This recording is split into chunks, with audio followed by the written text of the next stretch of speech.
Hello, and welcome back to our podcast. I'm the Disturbed Southern Belle. And I'm the gentleman. So we're going to pick up this week, continuing our journey through Italy. Quite literally, as you can imagine, we're in Italy right now. But anyway, this week we're going to be talking about some of the more legendary paranormal legends, we'll say, from Italy. Now, of course, we know Italy is a very young country, so of course it wouldn't have me. Relatively. Oh, yeah. Definitely. Oh, yeah. It's not like it's one of the oldest established countries. Exactly. So, yeah, I mean, there is a ton of history, a ton of, of course, paranormal stuff, tied to that history. Oh, yeah. I mean, all kinds of stuff. So, there would be an absolute, we could probably do 15 episodes if we truly wanted to on this. Probably. So, as usual, we just picked out some of the highlights of ones that I just kind of found interesting. And this is going to span all through the years, basically. So the first one is called the Mouth of Truth. Sounds interesting. It does. And so, and also, as you can probably imagine, I'm not a native Italian speaker, so I'm going to do my very best on the pronunciations, everyone. Okay, so the Bocca della Verità, also known as the Mouth of Truth. So basically what it is it's a huge stone disc that has this weird humanoid face carved into it. The face boasts a set of hollow eyes and a gaping mouth. Well then, that's not a horrific picture at all. Exactly. It sounds creepy just right there. And it's thought to date back to like the 1st century. So this thing is old. Oh yeah. People believe that the face is supposed to be based on some pagan god, though it's unclear as to which one. So, that wouldn't surprise me. Exactly. And the disc's origin are shrouded in mystery. So basically, they're saying that no one really knows where it even came from. It's like, I don't know. Makes sense. But I'm not going to assume that it just kind of got lost along the way, but who knows? Judging by how old it is, not surprising. Exactly. So, there is a legend that is still believed to this day. Allegedly, the face of the disc, with its gaping mouth, was used at one time during the trials of liars. So basically what they would do is they would make you stick your hands within the mouth and stand there during the trial. Then if you were found guilty, a hidden axe man would chop off your hands. Jesus. Yeah. Again, not surprising about how brutal that is, but Jesus. Yeah. That is horrible. Horrible. Not the worst I've ever heard, but there, I guess it's kind of where it got the mouth of truth, sort of. Now, how? I don't even know how the Axeman would be hidden. And be able to chop their hands off. I'm guessing easy. There's they'd some have holes. This whole platform set up with a wall, and then they'd have the statue put into the wall. Maybe. And then have just a guy behind the wall with a giant axe. Maybe. I don't know. So apparently, there's got to be a hole that goes all the way through it, in other words. Well, yeah. The disc, because your hands would have to be there. I'm assuming the disc itself is probably big enough to where it seems like it's just a black hole of the mouth. Maybe. But there is like there's a hidden compartment there that opens up to allow the hands through. Maybe. Or that there's just like the thing is caved to where there is a shadow enough so that way you can't see the exit. Maybe that's what it is. I don't know. It's got to be something like that, though, anyway. But our next one is Liberta. And this story hails from Florence, Italy. And ironically enough, we have a city in Alabama that's named after Florence, Italy. So here we go. So kind of a tie-in there for us. Every time we go to Florence, we get a little piece of Italy. Okay. And it's known to have the legend of Liberta, which is basically this disembodied head that's been stuck to the side of the Santa Maria Maggiore church since the Middle Ages. Which, I don't know. This sounds a little comical. Just this head stuck to, it's like, what? But anyway. Now, it's basically not known where the head came from originally. So, of course, there have been many theories offered up. Well, of course. And one of the most known tales about this said the head belongs to a woman who was petrified in 1326. Okay. Okay. And got some witchcraft going on here. Interesting, very interesting story behind this. Or alchemy. Alchemy's probably closer. Ironically enough that you mentioned that. You'll hear in just a moment. So the tale goes that this woman fell victim to an astrologer who was named Secco Descali. And while he was being paraded to the site where he was to be burned alive at the stake for a heresy charge, he paused along the way and asked for some water. Now, the legend says that Berta, that woman, Berta, was watching out the window and saw this happen, and she yelled out for everyone to refuse to give him any water. Okay. And this is the interesting facts that she mentioned alchemy. She accused him of being an alchemist who used water to talk to the devil, and that granted him immunity. So don't give him any water. Okay. So he became angered. He punished her with alchemy. Yeah. And the very thing she accused him of. Yeah, really. Not necessarily, but angered, he cursed Berta and said that she would be unable to ever move from the spot where she stood. And now, cool. apparently, I guess she's withered away, and now it's just a floating head that's stuck to the side of this church. Apparently so. Apparently, they bricked in that window, and just there she is. They couldn't get rid of her. I don't know, but yeah, that one's interesting. It's not funny, but it's kind of like, what? You know, it just seems weird. But anyway, this is also one that has a very interesting tale behind it. And this is the Crusoe Rainbow Lake located in South Tyrol. So this lake has a very interesting backstory.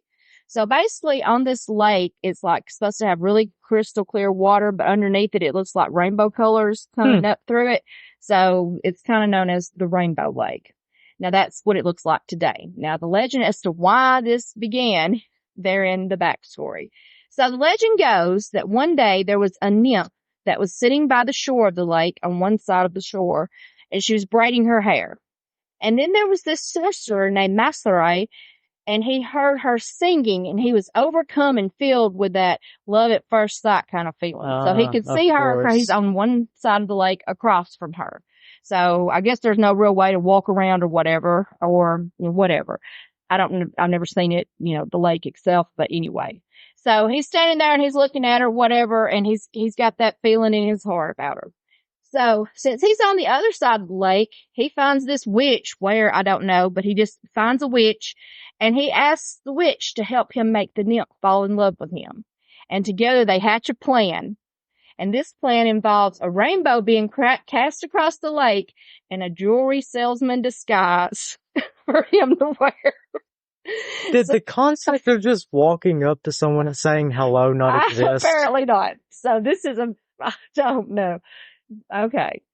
So they've got the plan hatched here. So they're going to cast the rainbow across. It's going to be a bridge. He's going to dress up like this jewelry salesman, and he's going to win her heart, apparently. So, because apparently nymphs have something for jewelry that we just were not aware of. Apparently so. So anyway, they've got the plan ready, but sadly he forgets to put on his costume. Oh. So he goes walking across there, and she catches a glimpse of him, and she escapes, runs away, and she's never seen again.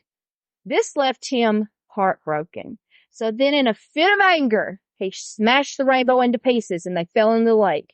And this is said to be the reason the rainbow colors now radiate through the crystal clear water. How do you forget the most important part of that plan? I don't know. What was the point? I mean, of even getting this costume? You would think before you even started across there, you would already put it on. We gonna put it on while you walk in? I mean, what? That and what was gonna happen the moment she saw him without the costume on? I don't know.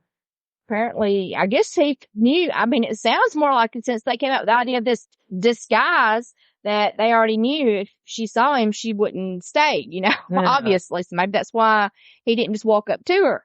But why jewelry salesman? I mean, why?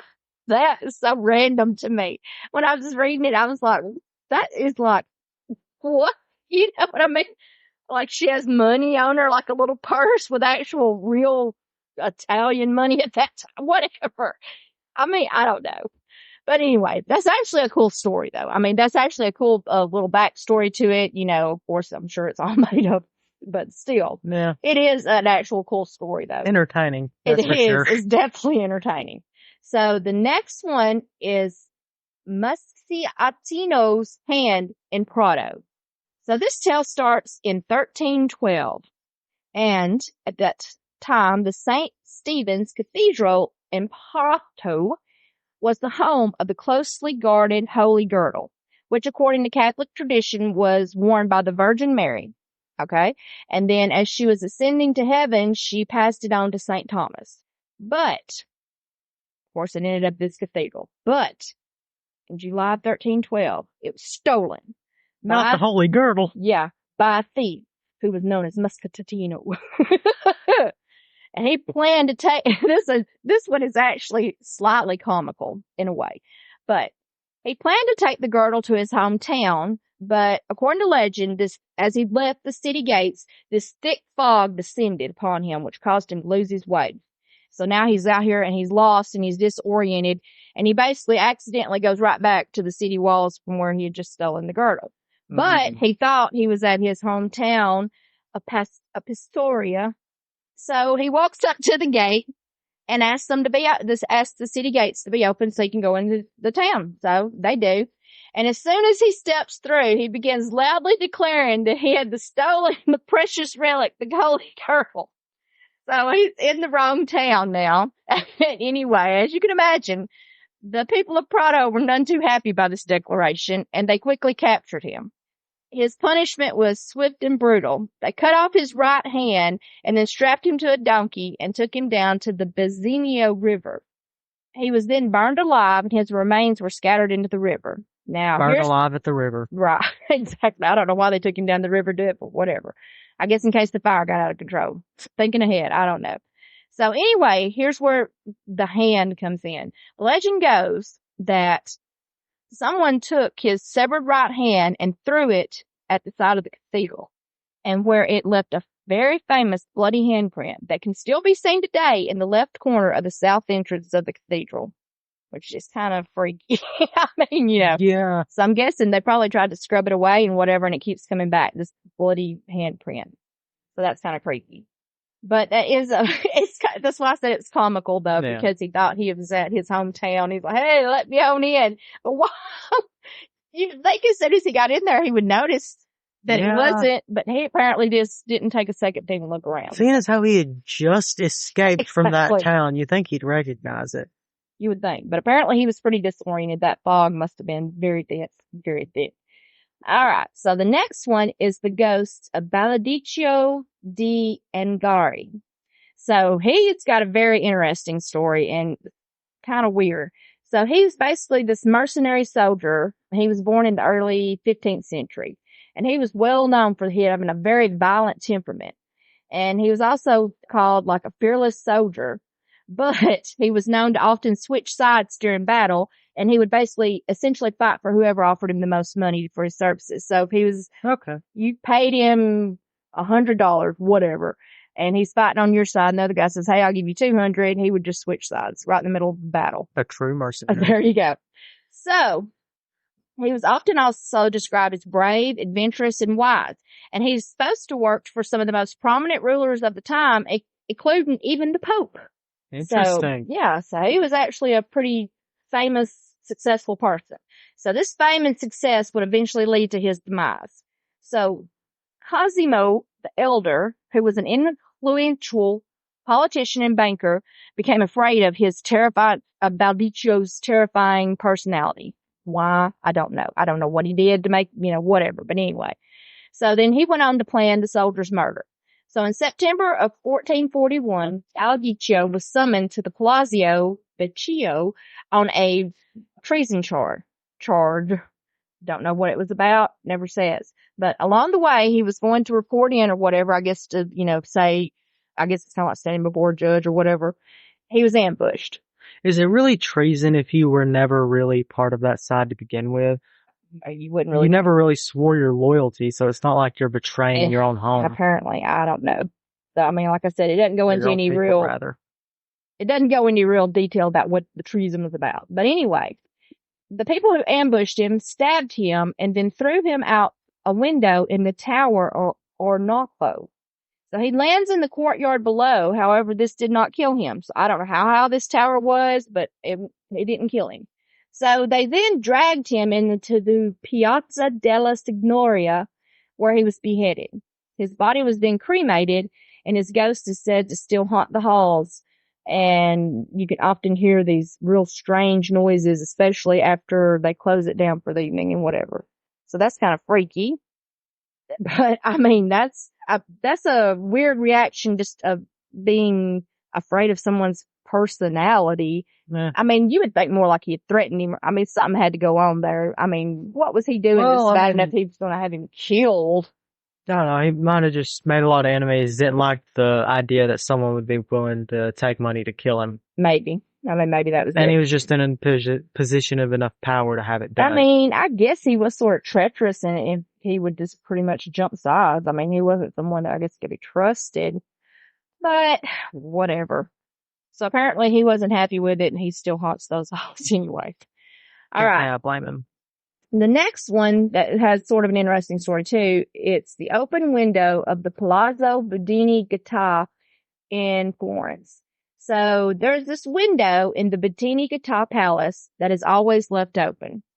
The palace sits opposite the Palazzo Grifoni Square, and the legend starts in the 16th century, when it said that there was a member of the Grifoni family that went to war, and he left his wife, at home because he couldn't take her with him, of course. And she grieved his leaving and would spend every day standing with this window open, looking out, hoping and praying that he would return, and he never did. No, pretty wholesome so far. Yeah. So, yeah. And so eventually she died a widow, and after her death, the family decided to close the window where she had spent so many mournful hours staring out. Oh, there goes the wholesomeness. But soon after they closed the window, strange things began to happen. Objects would fly across the room, paintings would get knocked off the walls by unforeseen forces, and the furniture would shake. So they tried, I don't know who came up with realizing maybe it was tied to that window, but they opened the window again and the occurrences stopped. So now it's the open window. All right, it's kind of sad. I mean, the backstory of, why it was open and stuff. But I mean, apparently she wanted that window open and she didn't want to take no for an answer. She was having her way. So the next one is the ghost of Fosco Loredan in Venice. So this one is crazy. I mean, it really is. It's just crazy. So near the Rialto Bridge in Venice is located Ramir Square. And this lovely area is the site of a horrific and tragic story that dates back to 1598. So the tale goes that there was this nobleman named Fosco Loredan, and he was married to the Doges of Venice's niece. And a Doge was basically like the highest official and a symbol of sovereignty in the Venetian state. So basically he's a very important, very powerful man. And he's married to his niece. So his niece was named Elena Grimari. So another Grimari, ironically enough, right? Because that was in the last story. Loredan was known for being incredibly jealous, and he frequently accused his wife of being unfaithful, which she adamantly denied. And nothing is ever said about her being wrong in that, denying. So I could never find anything where it said that she was actually cheating on him. Another paranoid guy. But right. That's probably going to take things way too far. Oh, yes, he does. So one evening, he goes to look for his wife in Ramir Square, convinced that he's going to find her out here cheating. So he finds her. So as you do, he brandished the sword out of his little holster and starts to chase her. Okay. I mean, now you got to remember, this is like a really popular place, and it's not that late. It's just like an evening, so there's a lot of people out. I mean, this is a crowded place, and he's running after this woman with a sword. It's still perfectly normal. So when he caught her, he then decapitated her in front of everyone, including the Doge. I'm sorry, there had to be some sort of ulterior motive to this. I mean, really. So he sees the Doge and he begins to immediately beg for his life because, he literally just... Well, I don't think he deserved it. Saying that it had been his right to punish his cheating wife. And that's what kills me because there's never any proof other than him saying it. But anyway, the Doge, he was not having any of it. He's like, nope. So instead, he punishes him by making him carry his wife's headless body to Rome and ask for forgiveness from Pope Clement VIII. So he has That's fair. He has to tote her. So he's toting her. I approve of this punishment. He gets there. However, when he gets there, the Pope refused to see him, and he was sent away without receiving forgiveness. Oh. He's then almost immediately arrested, but he somehow manages to escape and evade them, and he's able to return to Venice with the body of his wife. Upon his return, he quickly decides he wants to unalive himself, and he does this by throwing himself in the square's Grand Canal. Now, local legend says that on the nights of the full moon, when the north wind blows, you can see the ghost of Lord Ian emerging from the canal carrying the head of his wife. That's freaky. I don't know what happened to well deserved. Why he's only got her head, I don't know. But Jesus, that one is a crazy one. I mean, that one went from like 0 to 100 in like 1.1 second. Because, I mean, immediately upon catching her, he just cuts her head off. Like I said, there has to be some sort of something else, there. Right? I mean, now had they said upon finding her, he actually caught her with somebody, then that would have made sense. That would at least made sense. It wouldn't have made it all right. That would have still made sense. Exactly. I mean, no, definitely wouldn't have made it all right. But good God. But anyway, I think he got a very just punishment there. He had to tote her body from Venice to, Vatican City, basically. So good God, that would have been a good trek. So, like I said, well-deserved punishment. Exactly. Now, Imagine the stink. Oh, God, exactly. That's exactly partly what I was thinking, because it would start decaying. Oh, yeah. I don't know what time of year it was, so it could have been hot, and that would have sped it up. Oh, yeah. But, yeah. And then he didn't even get his forgiveness anyway. So, all right. The last one is called The Dwarfs of Villa Balmarna. So, located in the city of Vicina is the Villa Balmarna, I-90. And inside the rooms of this villa, there are these frescoes decorating the wall. Now, they don't really matter other than the fact that they're considered to be some of the most exceptional masterpieces from the 18th century, which is kind of cool. Yeah. Now, it doesn't really play into the story, but I just thought that was interesting. Yeah, interesting fact. Exactly. So, underneath this exquisite artwork, the villa also holds a famous legend. So, the story says that the villa owners had a daughter named Princess Leanna. And she was afflicted with dwarfism, which we all know basically, she's small. Yeah, exactly. Small is the best way to say it. And because of her condition, her parents kept her hidden inside a tower in the sprawling villa. As you do. Exactly. And they also chose only dwarfs to act as her custodians, I guess you might say, and servants in this villa. They basically pretty much did everything for her. And this was done, supposedly, so the princess would not feel self-conscious about her size. Sure. And though they were the only ones who ever interacted with her. So she never saw normal-sized people, so she pretty much didn't realize that there was anything wrong with her. Or wasn't nothing wrong, but, different. That she thought, everyone was just like her. Yeah. Which, I mean, I get that to a point as a parent, maybe trying to protect your child, but I think that's one way too far. So, she'd only ever saw, other people with dwarfism. So, she never saw like a full-grown, normal adult, I guess you might say. So, news of the princess that had never been seen began to spread around this village. That's where the villa was located. And then soon this prince decides to enter the villa to search for the girl. Why wouldn't he? Because, I mean, if you hear about a princess, there's got to be a prince busting in. Let me see. A princess locked in a tower? Come on. Exactly. All we're missing here is a dragon. And there we go. Exactly. And a donkey, and then it's Shrek. Yeah, really. I mean, it'd be the perfect story. But he gets in there and he sees her, and she sees him. And as soon as she sees him, she then realizes that she's different, basically. And this left her feeling so upset that she unalives herself by jumping out of the tower where she was being held. Yeah, I mean, it's she seen one guy that looked different from her and then offed herself. Exactly. Now, I don't know why that would be. I mean, because he could be the freak, and exactly, he could just be the complete anomaly, and but I don't know. Anyway, that's what she did. So, in a show of loyalty, all of her loyal servants transformed themselves into stone, and to this day, the 17 faithful, if slightly grotesque, dwarfs can be found on the walls of the villa. So, they had the ability to turn themselves to stone, Apparently. but they couldn't do anything else about like their height or anything like that. I guess not.